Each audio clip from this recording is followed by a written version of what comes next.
I still remember the first night I broke my fast in Chicago. I was sitting on the floor, surrounded by people speaking Burmese, Rohingya, English, other languages I didn't even recognize. And for a split second, I almost forgot I didn't have a country. The Rohingya are a Muslim ethnic minority from western Myanmar. There are about 2 million Rohingya around the world, including an estimated 15,000 in the US. After a 1962 coup, the new government pushed a campaign of national unity rooted in Buddhist nationalism. Because the Rohingya spoke a different language and practiced a different religion, they were treated as outsiders. Soon they were pushed out of leadership positions, denied their rights, and forced out of the country.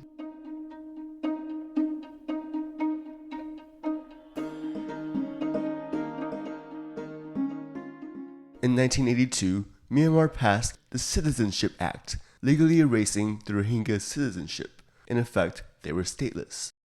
This is where Fatima's story begins. In August of 2017, she was 17 years old when a military crackdown near her township forced more than 750 Rohingya to flee their homes amid widespread violence and human rights abuses. Fatima's family were among those forced to leave. When we lived in Myanmar, we didn't dare say we were Rohingya out loud. It wasn't safe. My father used to tell me, keep your head down, don't draw attention. But I was a talkative child, wanted to tell everyone everything. Then one night, everything changed.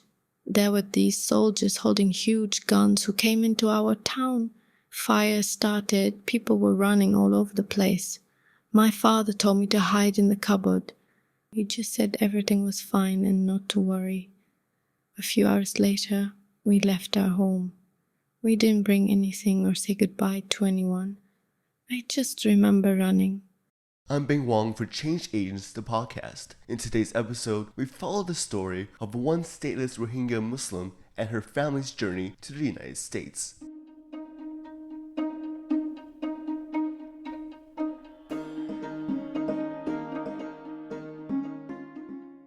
In November 2017, Fatima and her family fled to a refugee camp in Bangladesh. They lived there for about a year and a half. In the camps, many Rohingya relied on humanitarian aid just to survive. They were not legally allowed to work or freely leave the settlements. For Fatima and others, daily life meant living in overcrowded shelters, collecting food rations, coping with trauma, and simply staying safe. She remembers her first Ramadan there. In that refugee camp, Ramadan didn't feel like Ramadan. We still prayed and fasted, but it wasn't by choice. We just didn't have enough food, or any food some days. At the end of Ramadan, we used to decorate our house and had a huge feast. At that camp, it was just like any other day. Just sadness. I could see my parents worrying, but I knew better than to ask. I just waited until someone told us where to go. After applying to the UN Refugee Agency, Fatima's family resettled in Chicago in March 2019. They were one of the luckier ones. It is usually a 2 to 3 year process. Their application only took 17 months. But since Myanmar does not recognize Rohingya as citizens and Bangladesh does not give citizenship to refugees, they remain stateless in the US.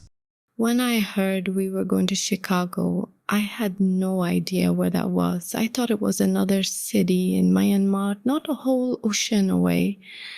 I didn't even know what America was. I thought everything would feel different right away, like we had won the lottery. But it wasn't any different, at least at first. Still alone, sad, parents worrying. I saw these huge buildings, people wearing clean clothes. The streets were so loud and walked so fast. In Chicago, they did not have passports, making it difficult to travel outside the US. Without a country to claim them, even basic steps such as renewing documents or getting permission to travel internationally was legally complex.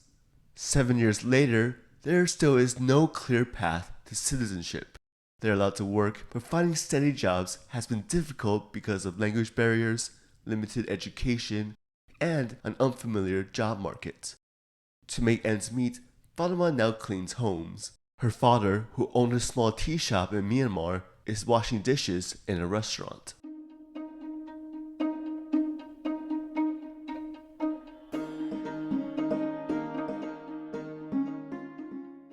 Looking back, Fatima has fond memories of her first Ramadan in Chicago. I remember my first Ramadan here. That was maybe 2 or 3 months after we got to Chicago. We still didn't really know anyone or what to do or where to go. We lived in a small apartment with 3 other families. The mosque we went to was having iftar, which is the breaking of the fast meal. We went there on the first night of Ramadan. When I walked in, a nice lady gave me some dates and told me to find a seat in my language. And it was like, for the first time in years, I wasn't just surviving Ramadan, I was feeling it. Ramadan is the holiest month in Islam. Muslims fast from dawn to sunset to build discipline, gratitude, and a closer connection to God. But Ramadan is also about community. Each night, families and neighbors gather together for iftar, the meal that breaks the fast. Mosques often open their doors to everyone, serving food to anyone who comes in, Muslim or not. They also host extra prayers, charity drives, and community events, making Ramadan a time of faith, generosity, and togetherness.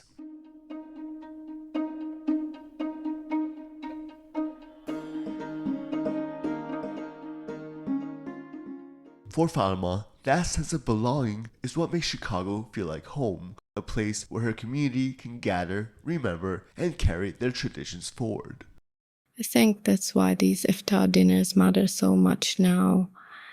Some people come for the food, but honestly, a lot of people come because they don't want to feel alone. They want to sit next to someone who understands them without needing an explanation. Especially right now when there's so much fear and uncertainty, having a place where people feel safe for even a few hours means everything. Ramadan is about patience, charity, and unity. For our community, those values become even more meaningful. I hope to have my own children and have them know our history, language, and our traditions. Ramadan helps us pass those things on.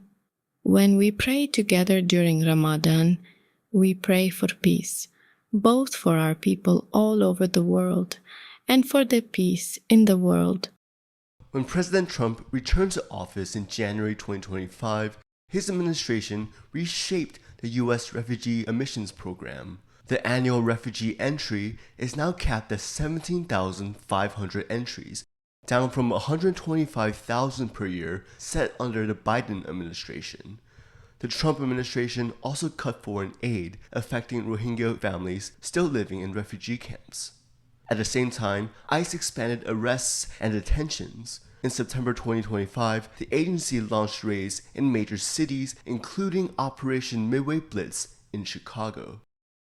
Refugees are protected from deportation, but advocates say that distinction has not always been clear. On the first day of his second term, Trump also signed an executive order seeking to restrict birthright citizenship.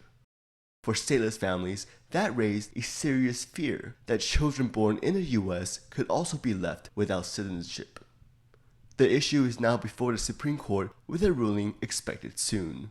Now, a lot of people in our community are scared again. People hear stories online or from relatives about deportations, detentions, families being separated. Even if someone has papers, they still worry because many Rohingya people are stateless. Some people don't even know what rights they have here. I know families who are afraid to leave their apartments unless they absolutely have to. Parents are scared to answer unknown phone numbers. Some people stopped going to community events because they don't want attention. There's this feeling in the community that your whole life could change overnight because we've already lived through that before. but the communities also try to help each other. Chicago is now home to one of the largest Rohingya communities in the United States, with many families living in Westridge and West Rogers Park on the city's far north side. Community groups estimate about 2,000 Rohingya live in Chicago. In Westridge, the Rohingya Culture Center of Chicago helps families connect with lawyers, take language classes, employment support, and keep their culture alive through youth and community programs. Nearby mosques also play a key role. They help bring the community together and support families as they adjust to life in Chicago. At the mosque, people share information about immigration lawyers and legal clinics. Volunteers helped translate documents because a lot of the older Rohingya people don't speak much English. Some organizations help families with food, rent, job applications, school enrollment for children. During Ramadan especially, people checked in on each other more. If someone loses work or is struggling, the community collects money for them. I think when you survive displacement, you learn how to survive together. Thank you for joining Change Agents, the podcast series looking at grassroots actions and solutions through stories told from the inside out. Change Agents is produced by Reparations Media. The music is composed by Sarah Abdullah. Funding support is provided by the Chicago Community Foundation, the Chicago Community Trust, the Field Foundation, the Wayfarer Foundation, and the Lumpkin Family Foundation. Subscribe to this podcast on Apple Podcasts, Spotify, Stitcher, and wherever you find podcasts. And follow Change Agents on Facebook, Instagram, and our website, changeagentsthepodcast.com.